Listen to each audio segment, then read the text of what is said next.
Instalada con nosotros. Como se las comenté, antes de irnos a la pausa, ella es nutricionista, está enfocada al área de deporte, está siempre en apoyo con deportistas de acá regionales, así que vamos a conocerla.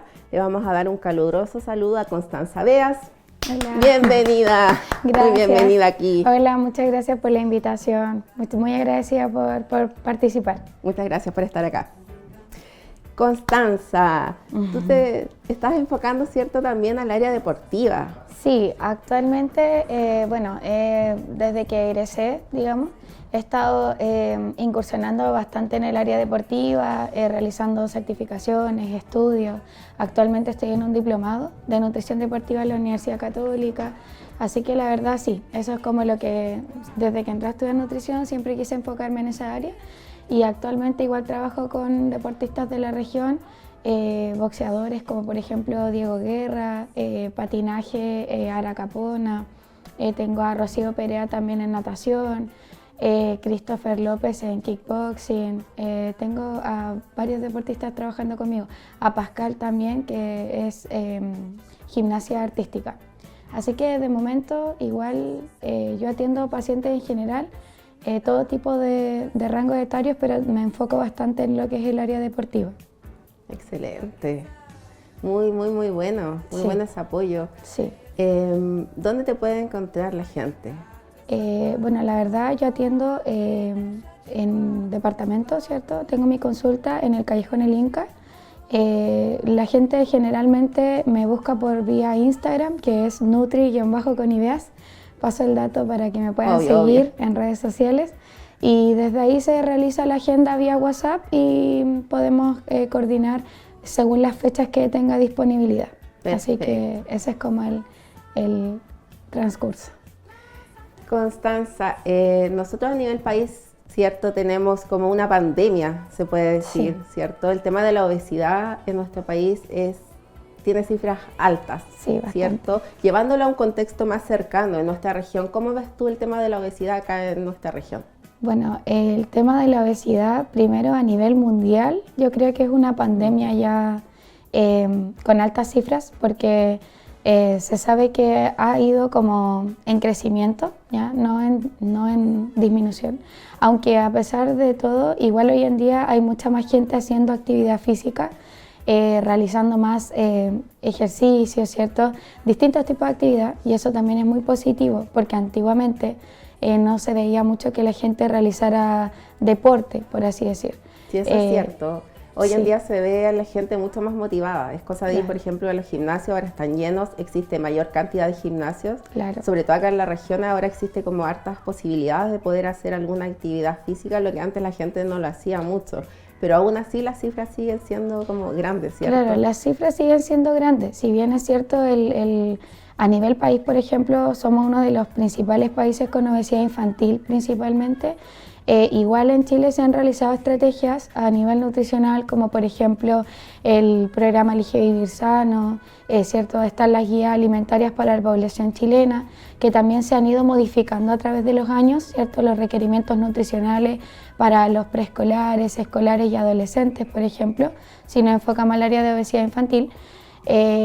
También se han, por ejemplo, impuesto estos programas que hacen como talleres deportivos, ¿cierto? La gente puede ir de forma gratuita a realizar actividad física, pero aún así está, yo creo, la otra arista de que siguen habiendo productos alimenticios que la población prefiere más, por ejemplo, los alimentos procesados, que es como lo que principalmente conlleva la obesidad, sobre todo en los niños.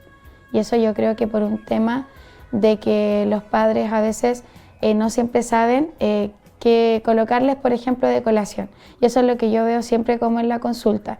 Me llegan bastantes pacientes infantiles que las madres, por ejemplo, quieren mejorar la alimentación. Y siempre el principal, cuando uno realiza en nutrición lo que se llama el recordatorio 24 horas, o la frecuencia de consumo de alimentos, siempre se ve ahí, no sé, cuántas veces a la semana un niño come golosinas, por ejemplo, y ella responde no, todos los días, entonces son 7 días, igual es harto a la semana. Si calculamos eso en un mes, es un volumen alto de consumo de azúcar, y si calculamos en un año sería, obviamente, no ayuda a combatir la obesidad. Entonces en ese caso igual es importante, yo creo, el área nutricional y que se le dé énfasis. Aparte, los nutricionistas llevan años, incluyéndome, esperando que se nos incluya el código sanitario y poder quizás ejercer en los colegios, pero actualmente no podemos ejercer en los colegios. Entonces yo creo que la nutrición debería... Claro, partir por ahí, sobre todo con tantas cifras, ¿cierto?, de obesidad infantil. Los padres, hay un gran desconocimiento en general también por el tema de la alimentación. Las colaciones, tú nombrabas las colaciones. A veces los papás no saben qué opciones más saludables, pueden enviar a sus hijos. Entonces lo primero que hacen siempre es comprar el jugo, la galleta. Es como la colación más recurrente que se suele enviar a los niños. Entonces, ¿cuál opción es mejor? ¿O qué opciones hay de una colación que sea un poco más equilibrada, claro, o mejores, no sé, alimentos que se pueda enviar a tu hijo al colegio? Hoy en día, por ejemplo, igual hay hartos colegios que han instaurado, por ejemplo, entregarle a los padres las minutas semanales de colaciones. Yo, por ejemplo, recibo pacientes que, no, mire, la minuta del colegio es esto. El día lunes le colocan, no sé, fruta con yogur, otro día tienen huevos cocidos, otro día tienen verdura, otro día tienen sándwich, tienen, por ejemplo, yogur con cereales y así sucesivamente. En verdad esa iniciativa la encuentro bastante positiva porque así los padres pueden variar, exacto, tener una orientación al respecto de qué colaciones poder otorgarle a sus hijos, ¿ya? Ahora, también el tema complejo es si el hijo realmente le gustan ese tipo de alimentos, porque normalmente siempre uno, al menos en mi caso, atiendo niños que es como, no, galleta, galleta, galleta. Y jugo. En ese caso? Entonces es un poco difícil. Yo al menos con las madres que tengo, cierto, a su hijo en consulta, trato de que empiece como ser, como tú dices, transición, porque al final cuesta. Por ejemplo, si un niño lleva todo el preescolar y el escolar llevando las mismas colaciones, es muy difícil decir, ya, mañana le coloco solamente avena con yogur y va a aceptarlo. Es difícil, entonces yo creo que hay que tratar ahí de implementar ciertas estrategias, de hacerlo de forma progresiva, porque al final es una adaptación lo que se requiere, como en todas las cosas, ya no solamente los niños. Yo creo que los adultos, los adolescentes, todos requieren una adaptación a la alimentación nueva. Entonces quitarle todo de golpe no lo encuentro óptimo, porque es difícil que se adapte, o a lo mejor se va a aburrir y ya después no va a querer ver ningún alimento saludable. Y con mayor razón va a querer comer lo anterior. Exacto, va a querer comer lo anterior. También se suele premiar mucho con el tema de la alimentación, o sea, los niños sobre todo con los dulces. Ya, tú te portas bien, toma, te compro un dulce. Tú haces esto, ya, te compro un helado. Claro. Entonces también se suele ver a la comida como más chatarra, más procesada, ¿cierto? Sí. Como un premio. Sí, yo creo que en ese caso también, yo creo que las personas en general como que tienden a asociar la alimentación mucho con las emociones. Es como, si estoy triste, ya, como algo calórico, chocolate, algo dulce, algo rico, porque quiero comer eso un día que no me siento bien. Lo mismo pasa con los papás y los niños, es como ya. Si tú haces esto, haces tu tarea, yo te voy a dar, no sé, un chocolate, un helado, como tú bien dices. Entonces considero que no son estrategias óptimas porque, claro, el niño siempre va a asociar a que si hace las cosas bien, se le va a otorgar algo rico. ¿Y qué es rico para él? Algo dulce o algo quizás chatarra, algo más procesado. Entonces la verdad es que también parte por la base. La verdad es que a veces muchos padres son educados de esa forma, entonces cuando llegan a ellos a ser padres, se va traspasando como de generación en generación. Sí. Y eso es lo que más veo hoy en día, es como generación en generación, porque normalmente si atiende un paciente que tiene problemas de obesidad, no sé, a los 8 años, normalmente la familia también los tiene. Entonces, como todo el entorno. Es como el contexto en general. El contexto en general, entonces yo creo que es un trabajo en conjunto que se debe realizar. Porque si el niño quiere, por ejemplo, mejorar sus hábitos o la mamá, por ejemplo, colocarlo en una academia de deporte o algo, la familia igual como que ojalá pudiera estar acompañándolo en ese proceso. Ese cambio. Claro, porque es difícil, por ejemplo, si yo estoy comiendo mis vegetales, cierta proteína, mis carbohidratos, etcétera, que la familia estén comiendo, no sé, unas papas fritas con no sé, un churrasco. No ayuda mucho tampoco. Exacto, no ayuda porque igual él va a ser un proceso complejo si es que ya viene con ese patrón de conducta alimentaria. Cuando son muy pequeños también se supone que el azúcar no debe estar como hasta los 2 años, ¿no? Exacto, o sea, según las guías alimentarias, el azúcar siempre se restringe ojalá hasta los 2 años, porque en verdad no se requiere. Lo que sí se puede empezar a incorporar ya casi proyectando a los 10 meses o al año es la miel, pero en realidad se restringe bastante el azúcar, los endulzantes, los condimentos, la sal en exceso. Eso como que cuando uno hace el control del 5.º mes o controla a un niño al 5.º mes que va a empezar la alimentación complementaria al 6.º mes, las nutricionistas en general tratamos de hacer hincapié en eso. Ahora, muchas veces las mamás tampoco siguen las recomendaciones, ¿cierto? Eso también es verdad. Sí. Pero las nutricionistas como se le otorga la guía del 5.º mes, se le indica cuál es la alimentación, cómo va a ir siendo progresando, ¿cierto? Y obviamente ahí se hace hincapié en no otorgarle azúcar, pero muchas veces o no asiste la madre a ese control o llegan, por ejemplo, a los 10 meses y ya el bebé come yogur, compotas artificiales, ya le dan té con azúcar, por ejemplo, y un montón de cosas que no requieren a esa edad. Entonces es un poco difícil de repente y ahí se trata de hacer la mayor educación alimentaria posible, pero cuesta, difícil. Cuesta. Pero a veces también el entorno influye mucho porque, por ejemplo, no sé, una mamá quiere tratar de darle una alimentación más balanceada, más saludable a su hijo. Pero ¿qué pasa con el entorno? Cuando va a la casa de sus tíos, de sus abuelos, de un amigo. Entonces, a veces no se suele respetar tampoco como la decisión de la mamá de querer alimentarlo de mejor forma. Exacto. Y también se ve como la alimentación saludable, a lo mejor que la mamá es pesada. Entonces, Claro. yo no le quiero dar dulces a mi hijo porque es muy chiquitito. No le quiero dar helados porque es muy pequeño todavía. Entonces, se considera o se cataloga a esa mamá como mala mamá por no querer darle dulce. Entonces, están como... no sé, están con los conceptos erróneos. O sea, Erróneos, por sí. querer llevar una vida saludable es como lo malo, pero si tú le das un dulce o algo que no es saludable, una comida chatarra a un niño, es lo normal. O sea, se normaliza. Se normaliza, sí. Claro. Yo creo que en eso tienes toda la razón, porque la verdad es que como punto aparte, las demás personas no deberían meterse en la crianza de un hijo, que no es propio, ¿cierto? Porque Claro. eso pasa mucho. Por ejemplo, yo no soy mamá y no opino mucho de hijos de otras personas porque al final eso igual es incorrecto. Si tú como madre decides no darle dulces, yo no debería, por ejemplo, contradecirlo, ¿cierto? Y eso pasa mucho con las mamás. Cuando llegan a la consulta es como, o mamás separadas, que por ejemplo tienen crianza separada con el padre, ¿cierto? Es como, ya, el hijo se va el fin de semana a donde el papá, y allá no come dulce, le dan de todo y la mamá matándose. Y la mamá en la semana ordenadita, las colaciones, claro. que el alimento, o viceversa, si es que el hijo estuviese a cargo del papá, por ejemplo, y el fin de semana va, no sé, donde la mamá, si fuera al revés, sería como lo mismo, ¿cierto? Entonces es difícil controlarlo porque los abuelitos como, no, está muy flaquito, Claro. más comida, más porciones. También nos asocian eso, el estar gordito, estar más saludable. Claro, o el estar flaco, claro. exacto.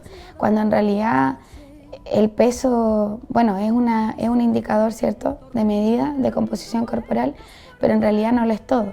Pero siempre desde pequeños yo creo que a todos nos pasaba, que era como ir a la casa de la abuela, era siempre comer hasta quedar, pero muy satisfecho porque las abuelas son como más así, ¿no? Sí. Entonces es complejo igual. Por ejemplo, yo tengo sobrinos y mis papás, que son sus abuelos, los malcrían siempre y al contrario sus padres como que no quieren eso. Entonces igual es complejo en ese caso de la crianza porque, como tú bien dices, uno quiere algo, pero las personas a veces no colaboran con tu visión, el entorno no ayuda, claro. Y los colegios que a veces tienen kioscos que no son saludables. Principalmente hay una ley en Chile que regula hoy en día lo que es el kiosco saludable, pero muchas veces no se cumple esa normativa. ¿Ya? Entonces los kioscos igual venden los dulces, venden snacks, venden cosas con sellos, ¿cierto? que igual la ley del etiquetado se ha criticado bastante, pero igual ha servido en parte, o sea, no es como que no sirvió de nada, pero normalmente se sigue utilizando, entonces a veces yo creo que falta un poco más quizás también de fiscalización en ese aspecto, pero lamentablemente no siempre se realiza. Ya, sí, es muy cierto. Sí. Yo creo que el tema de los sellos, sí, yo creo que en algo ayuda, pero sobre todo los niños de Sí. sellos no tienen ni idea, de sellos no respetan nada. Yo creo que ahí va el tema de los papás Claro. en elegir las mejores opciones, y en el colegio, claro, ahí no, cómo los papás van a fiscalizar de cierta forma o controlar lo que pueda consumir su hijo. Sí, Entonces eso es ahí verdad. ya va a enviar desde casa, tratar de enviar algo más saludable, pero igual es difícil porque el Sí. niño tiene que tener una alimentación, yo creo, como de sus inicios, tratar de entregarle como una alimentación más variada y entregarle, no sé, las frutas, las verduras, para que desde niñito, o sea, se vaya asociando, ¿cierto?, al sabor de esos alimentos, los vaya Claro. integrando, porque ya dárselos cuando dice ya son más grandes es mucho más difícil complejo. el cambio. Sí. Y el tema del que les vaya a gustar o no les vaya a gustar, hay niños que no comen ninguna verdura, cero sí. verdura. Es verdad. Entonces es súper complejo. A mí eso me cuesta bastante. Cuando llegan niños a la consulta que no comen ciertas verduras o casi nada, o comen frutas, o eso es como muy extremo, o comen frutas pero no verduras, o comen algunas verduras y ninguna fruta. Claro. Entonces es bastante complejo, como La tú fruta les dices. suele gustar más porque es más dulce. Claro, porque es más dulce. Y en verdad eso también es muy importante, que desde que los bebés son pequeños, ¿cierto?, están en los inicios del ciclo vital, es importante que las mamás, como tú dices, cuando empieza la alimentación complementaria, lo hagan de la forma más natural posible, porque en verdad ellos empiezan a aceptar los sabores, ¿cierto? Es un tema de, ¿cómo es?, palatabilidad, que es como decir, claro, si tiene azúcar, claramente les va a gustar mucho más, porque en gusto es más rico. Claro. Lo mismo pasa con el aceite o las grasas, ¿cierto? A gusto son más aceptables por los niños, entonces la idea es como que sea desde pequeño. Y por ejemplo, en cuanto a las colaciones, cuando yo atiendo niños, por ejemplo, a las mamás también les explico y les entrego obviamente una lista de compras como para que se puedan orientar con las marcas y ciertos productos. Entonces ahí, por ejemplo, lo que hago siempre el hincapié es que aprendan igual a leer el etiquetado nutricional. Eso te iba a decir. Sí, porque es muy Porque uno importante. se enfrenta a una cantidad. De partida, todo tiene 1.000.000 de ingredientes. Sí. Y tú te enfrentas a eso, y yo creo que uno lo ve, no. Y te da hasta lata leer, porque es una cantidad enorme Tienen más de 20 ingredientes, claro. Y tampoco se sabe interpretar. Entonces yo creo que también hay que atacar por ese lado, porque uno se enfrenta a tantos alimentos en el supermercado, tanta variedad de un mismo tipo. Entonces, ¿cuál eliges? ¿Cuál es la mejor opción? Claro. Y yo creo que quizás no hay, obviamente, hoy en día que satanizar alimentos. Ya, eso sí, no estoy de acuerdo como con satanizar los alimentos. Sí, yo creo que hay alimentos que son aptos para niños, otros que la verdad es que no, y así vamos subiendo en el ciclo vital, ¿cierto? Pero a modo general yo siempre le hago el hincapié que traten de leer el etiquetado nutricional y que comprendan que siempre los primeros 3 ingredientes del Mayor envase concentración. son los que tienen mayor concentración en el producto en general, ¿ya? Los que están posterior van obviamente en cantidades muy mínimas o más pequeñas. No quiere decir que no tengan el producto, sino que los 3 primeros ingredientes que declara el envase son los que más contenido tiene. Entonces yo en ese aspecto le hago el hincapié a las mamás. Si usted va al supermercado, darse el tiempo de leer el etiquetado nutricional, independiente de los sellos, leer el etiquetado nutricional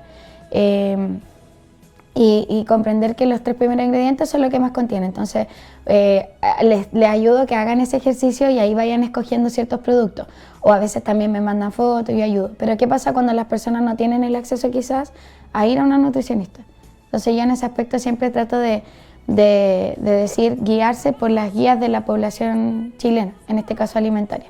Están las guías preescolares, está la guía escolar y la guía adolescente. Y ahí siempre indica o da ciertas recomendaciones de las porciones que debería comer. ¿Y la gente tiene acceso a estas guías? Todas tienen acceso a las guías. Están en internet, en Google, por ejemplo. Podemos buscarlas como guías alimentarias preescolares, guía alimentaria escolar, guía alimentaria adolescente. Encuentro que si uno no tiene el acceso de nutricionista, es súper válido ocuparla porque sirve mucho, por lo menos para saber las porciones de alimentos, quizás las cantidades, ejemplos, y también lo que indica la guía es bastante la actividad física. que es súper importante en el rango etario. Cuando tenemos niños con obesidad infantil severa, por ejemplo con un IMC más 3, porque los niños se evalúan por patrones de crecimiento, entonces las tablas indican ciertas desviaciones estándar.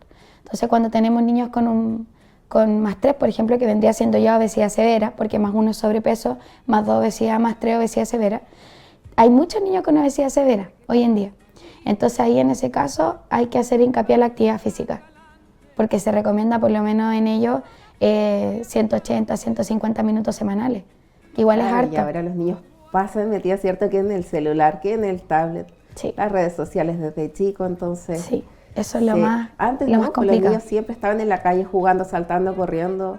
Ahora es poco lo que se ve. Sí, poca los niños actividad. jugando, sí, es poca la actividad que realizan. Sí, lo que más veo son niños que tienen como un poquito de adicción a los videojuegos, y eso genera o fomenta mucho el sedentarismo, el exceso de las pantallas azules, lo que es el celular y la televisión principalmente, fomenta el sedentarismo en los niños bastante, porque los niños pueden pasar 5 horas fácilmente jugando, no y en esas cuenta. 5 horas no hay Sí. movimiento, tienden a comer más rápido porque quieren irse a jugar, no aprovechan bien los nutrientes y están teniendo hambre cada media hora. No, y aparte que al estar frente a la pantalla y estar comiendo, no te das cuenta ni siquiera lo que estás comiendo. Exacto. Y aparte que yo creo que tu cerebro no le No da como asimila. la señal a tu guatita, por decirlo así, Sí. de que ya estás satisfecho, entonces sigues comiendo, sigues Exacto. comiendo. Sí, hay un cierto proceso hormonal ahí, hormonas que se liberan principalmente como en el hambre, como en la saciedad. Y claro, siempre hay un tiempo de alimentación, correcto, ¿cierto? Cuando los niños comen para irse a jugar, principalmente van a tener hambre a cada rato, y también hay varios estudios relacionados acerca de qué tanta ansiedad generan los videojuegos, el exceso de pantalla azul. Entonces igual eso es importante. En el recordatorio de 24 horas tratar siempre de preguntar eso, o en la anamnesia en este caso, cuánto tiempo se expone a las pantallas azules, si tienen un hábito de siesta, a qué hora se está durmiendo y a qué hora despierta, porque hay niños que a veces a los 10 años me ha tocado, se duermen, no sé, a las 2 de la mañana y despiertan a las 6 para irse al colegio. Entonces están teniendo pocas horas de sueño también, y eso igual influye en tener hambre durante el día. Entonces hay apetito aumentado, mayor ansiedad. Claro, yo creo que los videojuegos dan mucha ansiedad. Mucha ansiedad. Mucha ansiedad. Sí, es verdad. Yo creo que el controlar eso también ayuda, es un factor importante. Factor importante para combatir la obesidad. Sí, sí. La obesidad. Sí. El tema de los etiquetados también que recién comentábamos, también suele confundir, porque la gente a lo mejor, o también el propio envase que dice sin azúcar. Sin azúcar, esto es sin azúcar o esto es light, claro. Y lo compran. Pero en el etiquetado tú te das cuenta que igual tiene azúcar añadida. Claro, sí es verdad. Lo que pasa es que hay distintos edulcorantes artificiales, ¿cierto? Endulzantes en este caso, que están reglamentados por el Código Sanitario. Entonces la verdad es que se pueden utilizar en la industria alimentaria. Hay algunos que son no calóricos, que se utilizan bastante, pero el hecho de no ser calóricos no significa que no puedan generar molestias gastrointestinales, ¿ya? Entonces, por ejemplo, ¿qué opción yo recomendaría? Por ejemplo, para combatir quizá el uso de azúcar y todo, por ejemplo, la alulosa. La alulosa es un excelente endulzante y se puede utilizar en niños, en adultos, en todo rango etario. Reemplaza el azúcar y es a base de fibra de fruta y por ejemplo, de maíz. La verdad es que es bastante utilizado, lo que pasa es que mucha gente no lo conoce. Y normalmente se utiliza mucho el endulzante líquido, pero igual el endulzante líquido a la larga igual le cambia mucho el sabor a las cosas. Entonces yo a veces a mis pacientes igual, dentro de lo que puedan obviamente, les recomiendo ocupar alulosa, que igual es una buena opción. Hoy en día se están creando bastantes productos con alulosa en la industria, pero sí, la verdad como tú bien dices, algunos alimentos por ser light no quiere decir que no tengan azúcar, están reducidos. Es una reducción del azúcar, pero no quiere decir que sea exento de azúcar. Los productos cero sí debiesen no contener azúcar, ¿ya? Pero en teoría tienen edulcorantes. Y eso, los light, los cero y los Claro. productos normales en azúcar que tienen azúcar. Y la gente también se suele, o sea, dice ya, esto es light, esto es cero, o esto es reducido en, no sé, Sí. en cierto ingrediente, y come más. Sí. Entonces, esto es light, me puedo comer el paquete completo. Claro, pero no es así. Entonces, igual ahí influyen otros ingredientes más, grasas asociadas y Sí, calorías también. Calorías, claro. Entonces, al final están comiendo muchas más calorías que a lo mejor haberte comido algo que no era light, pero haberte comido un trozo pequeño. Claro, que tuviese azúcar y que no fuera necesariamente light. Es que sí, en ese caso, esa es la confusión principal de las personas, pensar que algo es light y comerlo en exceso. Claro. Al final todo en exceso igual va a ser dañino, Uno porque como todo que le tiene da su confianza, porción. sí. Claro, uno se Sí. toma la confianza, pero en realidad todo tiene su porción. Ay, por eso está la porción sugerida en todos los envases. Eso debe estar rotulado siempre porque es reglamentado. Entonces ahí sale cuánto es el aporte en 100 gramos, cuánto es el aporte por porción. Entonces normalmente la gente a veces no respeta la porción y simplemente se come el paquete completo de las galletas. Bueno, es un tema para largo, para hablar, para analizar. Exacto. Hay muchos temas también que uno puede explicarle, ¿cierto?, a la gente de Sí. su casa, el tema de lo que son los carbohidratos, lo que son las proteínas. Ujú. Entonces vamos a tratar, ¿cierto?, Sí. de tenerte nuevamente acá para seguir conversando. Muy bien. Y te quiero agradecer por haber estado con nosotros esta Sí. mañana, habernos ayudado mucho también a comprender mejor, ¿cierto?, el tema de los alimentos. Ujú. Tenemos mucho de qué hablar todavía, Mucho, así sí. que vamos a dejarla invitada para que esté nuevamente con nosotros acá en el programa. Muchas gracias. Muchas gracias por estar aquí. Muchas gracias a ustedes por la invitación, de verdad muy contenta y agradecida, y si hay que aportar en esto para que la gente pueda conocer más, yo encantada de volver a venir. Así que muchas gracias. Constanza Beas, sí, Sí. repite tu Instagram para Es- que la gente te pueda Sí, seguir. es Nutri-Coniveas. Nutri-Coniveas. Coniveas. Así que con Constanza nos vamos a una pequeña pausa comercial. No se vaya de su lugar, ya volvemos. Muy cortita la pausa, así que ya nos vemos acá en tu matinal, un nuevo día. Vienen muchas sorpresas más. Nos vemos. Gracias.